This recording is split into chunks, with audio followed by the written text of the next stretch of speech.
Advocate Bindu Krishna കൂടി നമുക്കൊപ്പമുണ്ട്. കോൺഗ്രസ് നേതാവ്, മുതിർന്ന കോൺഗ്രസ് അഡ്വക്കേറ്റ് ബിന്ദു കൃഷ്ണ, ഈ പത്തനംതിട്ടയിൽ നിന്നും ആ പെൺകുട്ടിയുടെ മൊഴിയും തുടർന്നുണ്ടായ നടപടികളും ഇതുവരെ അന്വേഷണ സംഘം വളരെ നന്നായി മുന്നോട്ട് പോകുന്നു എന്നതാണ്. പക്ഷേ സംഭവം പുറത്തറിയാൻ വൈകി. ഒരുപക്ഷെ കുട്ടി മൊഴി നൽകിയത് ഇപ്പോൾ മാത്രം എന്നതാണ്. നമ്മുടെ സാമൂഹ്യ സാഹചര്യം എങ്ങോട്ട് എന്ന ഒരു ഓർമ്മപ്പെടുത്തൽ കൂടി ഈ സംഭവം ഉണ്ടാക്കുന്നുണ്ടോ? അതെ അതെ, തീർച്ചയായും അങ്ങേയറ്റം ഞെട്ടിപ്പിക്കുന്ന സംഭവമാണ് ഇന്നത്തെ കേരളത്തിന്റെ സാമൂഹ്യ പശ്ചാത്തലത്തിൽ ഇത്തരമൊരു സംഭവം റിപ്പോർട്ട് ചെയ്തത്. കാരണം എന്തെന്ന് വെച്ചാൽ, ഇത്തരം കാര്യങ്ങൾ ഉണ്ടാകാതിരിക്കാൻ സാമൂഹ്യ സുരക്ഷ എന്നൊരു വകുപ്പ് തന്നെ നമ്മുടെ സംസ്ഥാനത്തുണ്ട്. സുരക്ഷാ പദ്ധതികൾ നിരവധിയാണ്.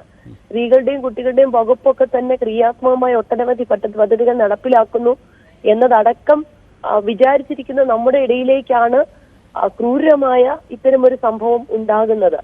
എത്ര സംവിധാനങ്ങളാണുള്ളത്. സ്കൂളിൽ പഠിക്കുന്ന കുഞ്ഞുങ്ങളുടെ മനസ്സ് ശാസ്ത്രീയമായി അറിയാൻ തക്കവണ്ണം അധ്യാപകർക്ക്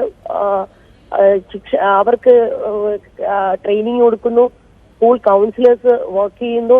അതുപോലെ കായിക രംഗത്ത് വളരെ പങ്കെടുക്കുന്ന ഒരു കുട്ടിയാണെന്ന് മനസ്സിലാക്കുന്നു. കായിക രംഗത്ത് അടക്കം അതിന്റെ കായികക്ഷമതയും മാനസികക്ഷമതയും ഉറപ്പുവരുത്തുന്ന കൗൺസിലിങ്ങും മറ്റ് ഇടപെടലുകളും ഉണ്ട് എന്നാണ് വൈപ്പ്. അതോടൊപ്പം തന്നെ ആശാ വർക്കർമാർ ഓരോ വീടുമായി ബന്ധപ്പെട്ട് കാര്യങ്ങൾ ഇടപെടുന്നു, പഞ്ചായത്ത് സംവിധാനങ്ങൾ ഇടപെടുന്നു. അങ്ങനെ എല്ലാ അംഗൻവാടിയുമായി ബന്ധപ്പെട്ട് ആ ഏരിയയിലുള്ള വീടുകളിലെ കുടുംബാംഗങ്ങളുമായി ഇടപഴകുന്നു. ഇതെല്ലാം പോരാഞ്ഞിട്ടും രോഗവുമായി ബന്ധപ്പെട്ടുള്ള അവബോധം കൊടുക്കുന്നതിനായി സർക്കാർ സംവിധാനത്തിന്റെ ആളുകൾ നമ്മുടെ വീടുകളിലേക്ക് വരുന്നു.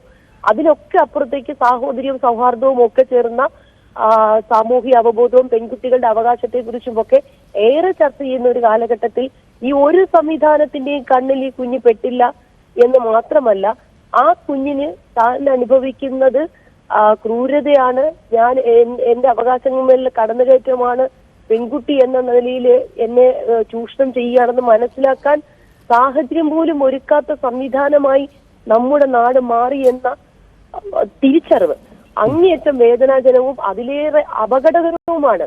ഇവിടെ ആരൊക്കെയാണ് ഉത്തരവാദിത്തം നിർവഹിക്കാതെ പോകുന്നത്? കുടുംബത്തിന്റെ സാമൂഹ്യ സാഹചര്യം കൊണ്ട് മറ്റുള്ളവർക്ക് ചൂഷണം ചെയ്യാൻ അവസരം ഉണ്ടാകുന്നു എന്നുള്ളത് പതിറ്റാണ്ടുകൾക്ക് മുമ്പ് കേരളത്തിൽ പറയാമായിരുന്നു. ഇപ്പോഴത്തെ കേരളത്തിന്റെ സാമൂഹ്യ സ്ഥിതി അതെന്നാണോ നമ്മൾ പറയുന്നത്?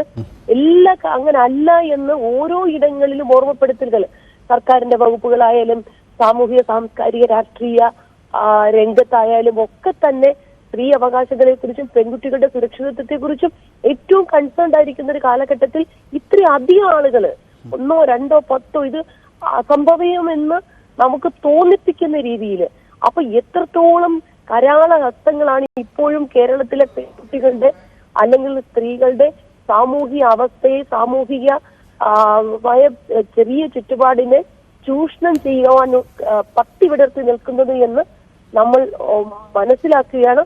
അങ്ങേയറ്റം ചിന്തിക്കാൻ പോലും പറ്റാത്ത കാര്യമായിപ്പോയി. ഇനിയിപ്പോ ഇതിൽ പറയാൻ കഴിയുന്നത്, ഇതിൽ കേസിൽ ഇപ്പൊ കുറ്റവാളികളൊക്കെ കുറെ അധികം പേര് 10-40 പേരെ പിടിക്കുന്നു എനിക്ക് തോന്നുന്നു. ബാക്കി 20 പേരെ മറ്റും പിടിക്കാനുണ്ട്.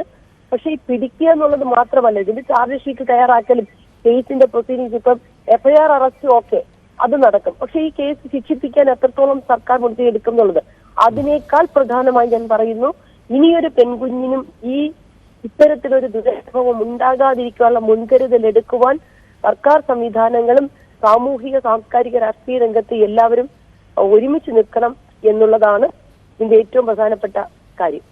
ബിന്ദു കൃഷ്ണയാണ് പ്രതികരിച്ചത്. അഡ്വക്കേറ്റ് വിജയമ്മ, ബിന്ദു കൃഷ്ണ സൂചിപ്പിച്ചതുപോലെ ഏറ്റവും മികച്ച സാമൂഹിക സാഹചര്യങ്ങളുള്ള ഒരു സ്റ്റേറ്റാണ് നമ്മുടെ എന്നാണ് നമ്മൾ വിലയിരുത്തുന്നത്.